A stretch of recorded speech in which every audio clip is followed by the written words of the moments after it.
हां, वडाची पूजा करतात. वडाचं झाड असतं, त्या वडाच्या झाडाची पूजा केली जाते. कोण करतं? लेडीज लोक, म्हणजे आपली आई बहीण वगैरे असेल तर ते करतात. बरोबर. का करतात?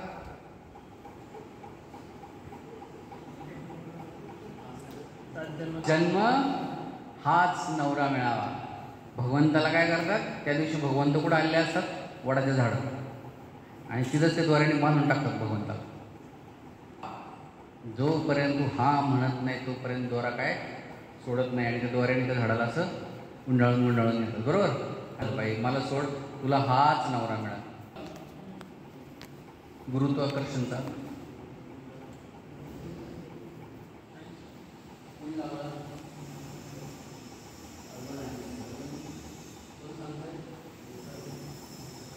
Newton, sir Isaac Newton. टाळ्या त्याच्यासाठी. आईन्स्टाईन त्याच्यात काम केलं, पण ते पुढचं होतं. न्यूटनच्या पुढचं काम आईन्स्टाईनने केलं होतं. Newton, sir Isaac Newton. बरोबर. सर आयझॅक न्यूटनला तुमच्यापैकी कोणी पाहिले का? तू भेटलाय कधी आयझॅक न्यूटनला? नाही भेटला. म्हणतो पाहिले का? फोटोच पाहिलं. बरं, आता त्या स्टोरीला मी कंटिन्यू करतो. सर आयझॅक न्यूटनने ज्यावेळेस हा शोध लावला ना, त्यावेळेस आम्ही दुसऱ्या जन्मात होतो.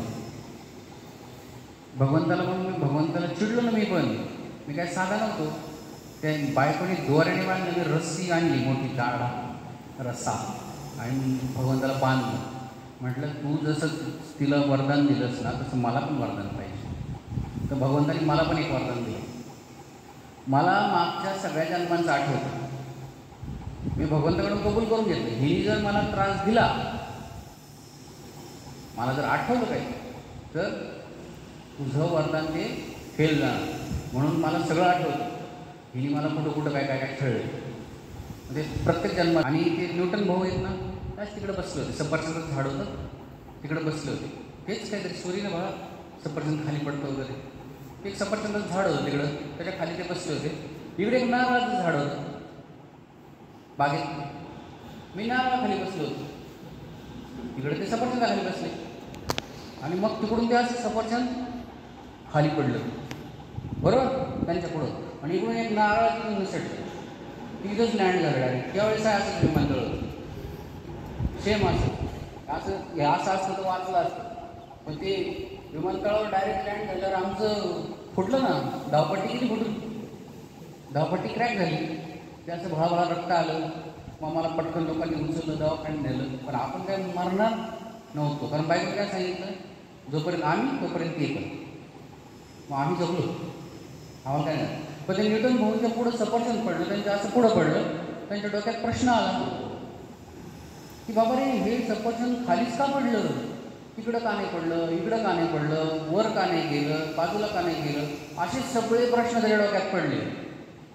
खूप प्रश्न त्याच्या डोक्यात ज्यावेळेस आले, त्यावेळेस त्याने ठरवलं की आता ह्या सगळ्या प्रश्नांची उत्तरं मला शोधायची. आणि तो प्रश्नांची उत्तरं शोधायला लागला. जे प्रश्न कोणाचे होते? दुसऱ्याचे होते का? ते प्रश्न त्याचेच होते, त्याला स्वतःला पडलेले प्रश्न होते.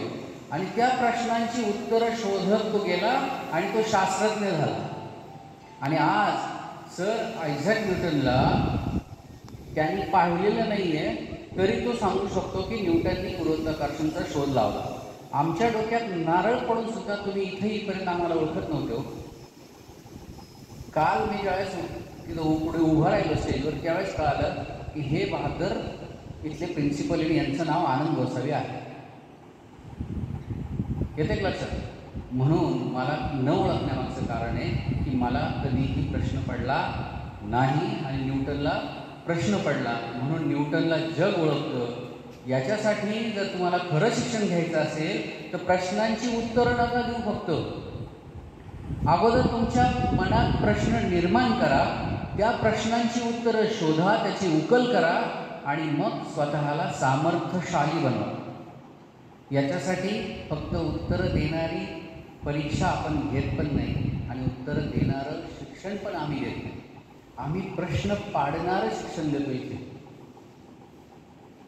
तुमच्या मनात हजारो प्रश्न निर्माण झाले पाहिजे आणि ते प्रश्न सोडवण्यासाठी जी काही आवश्यक साधन सामग्री हवी आहे ती सगळी ह्या संस्थेत उपलब्ध करून दिलेली आहे.